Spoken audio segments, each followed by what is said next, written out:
पाहत रहा फक्त धर्मवीर न्यूज. आपलं गाव, आपली बातमी. कचरा गाडीचा झालाय कचरा. मालगाव ग्रामपंचायत म्हणते घंटा गाडी वापरा. तालुका मिरज. मालगाव वृत्त. सविस्तर वृत्त असे की सांगली जिल्ह्यातील सर्वात मोठी ग्रामपंचायत असलेले मालगाव ग्रामपंचायत म्हणून ओळख आहे. सुभाषनगर व मालगाव अशी ही ग्रामपंचायत असून तब्बल 50,000 लोकसंख्या असलेली ही ग्रामपंचायत आहे. तुंबलेल्या गटारी, पसरलेला कचरा, कचऱ्याचे ढीग अशी ही या ग्रामपंचायतीची ओळख आहे. 21 लाख रुपये खर्च करून ग्रामपंचायतीने ग्रामस्थांच्या खिशाला कात्रीच लावली आहे. 3 वर्षापूर्वी कचरा संकलन करण्यासाठी 3 घंटा गाड्या ग्रामपंचायतीने खरेदी केल्या. 9 दिवस नव्याचे म्हणीप्रमाणे 8 ते 10 दिवस घंटागाडी सुरळीत चालली. परंतु कचरा डम्पिंग व्यवस्था नसल्याकारणाने कचरा गाड्यांचा कचरा झाला आहे. नव्या कोऱ्या गाड्या 3 वर्षापासून पडून आहेत. नागरिकांच्या, ग्रामस्थांच्या अनेक तक्रारी करूनही ग्रामसेवक, लोकप्रतिनिधी दुर्लक्ष करत आहेत. केवळ घरपट्टी व पाणीपट्टीवर जोर देत वसुलीचा धंदा करत आहेत. पावसाळ्याचे दिवस असल्याकारणाने जागोजागी कचऱ्याचे ढीग पडले आहेत. अनेक परिसरामध्ये दुर्गंधी पसरली असून स्थानिक रहिवासी हैराण झाले आहेत.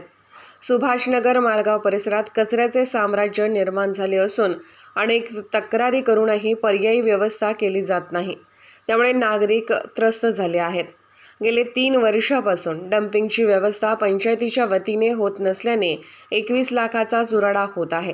नागरिकांच्या आरोग्याचा प्रश्न गंभीर असून ग्रामपंचायत जाणून बुजून दुर्लक्ष करीत आहे. अनेक तक्रारी करूनही दखल घेतली जात नाही अशी तक्रार नागरिक करत आहेत. धर्मवीर न्यूज, विक्रांत लोंढे, मालगाव.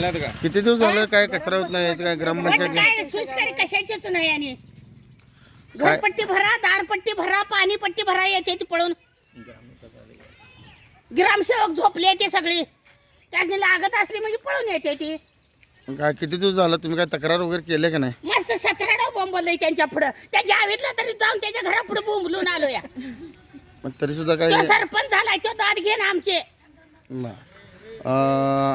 मत काय झाले तर पळून येते ते आमच्याकडे. तुमच्याकडे काय सफाई कर्मचारी वगैरे कोण येत नाही? येते ते 8 दिवसात नाही एकदा त्यांच्या घरात दार त्यांची लोटते ती जाते ती.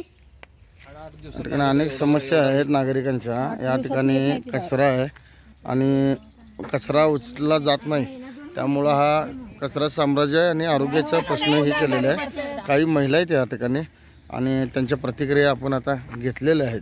त्यांना असं वाटतं की या ठिकाणी कोण लक्ष देत नाही.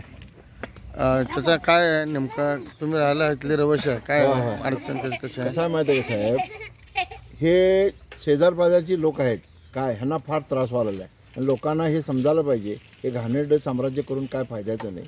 लोकांचा आरोग्याचा बी विचार करायला पाहिजे. आमचं प्लॉट आहे म्हणून आम्ही सांगत नाही, पण स्वच्छ हे ठेवायला पाहिजे. तो कोणाची वस्तू असू दे.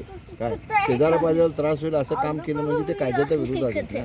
सरकारनं त्याची दखल घेऊन हा कार्यक्रम करावा अशी आमची इच्छा आहे.